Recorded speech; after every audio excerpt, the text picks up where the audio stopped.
Baik, Assalamualaikum warahmatullahi wabarakatuh. Perkenalkan, nama saya Rizka Ditya dengan NIM 905001231129. Nah, di sini saya akan merangkum materi yaitu tentang inflasi dan pengangguran dalam ekonomi Islam. Inflasi sendiri adalah kondisi di mana terjadinya kenaikan harga barang dan jasa secara umum dan terus-menerus dalam suatu perekonomian. Dalam ekonomi Islam, inflasi tidak hanya dipandang dari sisi moneter, tetapi juga dari sisi moral, distribusi kekayaan, dan keadilan ekonomi. Nah, inflasi dalam Islam dianggap sebagai suatu bentuk ketidakstabilan yang bisa mengganggu kemaslahatan umat, apalagi jika disebabkan oleh praktik yang tidak etis seperti penimbunan atau ikhtikar, riba, manipulasi pasar, dan eksploitasi dalam distribusi barang. Sementara pengangguran ini dalam ekonomi Islam bukan sekadar masalah ekonomi, tapi juga menyangkut aspek moral dan sosial. Islam memandang bekerja sebagai bagian dari ibadah dan tanggung jawab sosial. Oleh karena itu, sistem ekonomi Islam sangat menekankan pada penyediaan lapangan kerja yang layak, pembukaan kesempatan bagi kita semua untuk menjadi sebagai entrepreneurship atau pengusaha, serta keadilan dan distribusi sumber daya dan kepemilikan. Nah, keterkaitannya itu dengan time value of money. Jadi time value of money ini menyatakan bahwa uang yang diterima saat ini lebih bernilai dibandingkan diterima masa depan. Itu adalah ekonomi konvensional. Jadi dalam ekonomi konvensional itu uang saat ini bisa diinvestasikan untuk mendapatkan keuntungan dari apa yang diinvestasikan. Jadi kita menginvestasikan uang dan nantinya akan mendapatkan tambahan atau kayak akan lebih ke itu uang yang kita investasikan dari hasil bunga. Nah, contohnya itu dalam obligasi. Nah, obligasi konvensional.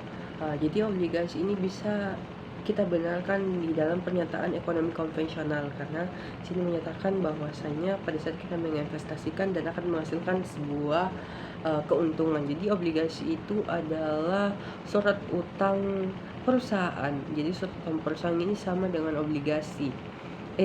Surat utang perusahaan ini adalah obligasi. Nah, ketika perusahaan ingin mendapatkan sebuah modal, perusahaan ini pergi ke pasar modal. Di situ membeli sebuah obligasi. Yang membeli sebuah obligasi nantinya akan mendapatkan investor. Nah, pada saat mendapatkan dana dari obligasi tadi, dia kelola dengan baik, perusahaan mengelola dengan baik dan nantinya akan menyetor setiap per tahun atau beberapa tahun untuk menyerahkan kembali, untuk melunaskan kembali utang-utang yang diambil dari obligasi tadi. Nah, keuntungannya itu terdapat dari bunga. Jadi bunga ini yang seperti kita ketahui, ini bunga berbeda. Bunga ini adalah riba, adanya tambahan dalam setiap transaksi. Nah, itu yang dilarang. Jadi obligasinya dilarang karena menginvestasikan uang dan nantinya uangnya akan mendapatkan lebih. Nah, keuntungannya itu dari karena kita pinjam meminjam dengan adanya tambahan. Nah, namun dalam Islam konsep ini ditolak apabila diterapkan untuk membenarkan praktik riba, yaitu mengambil keuntungan hanya karena telah meminjamkan uang.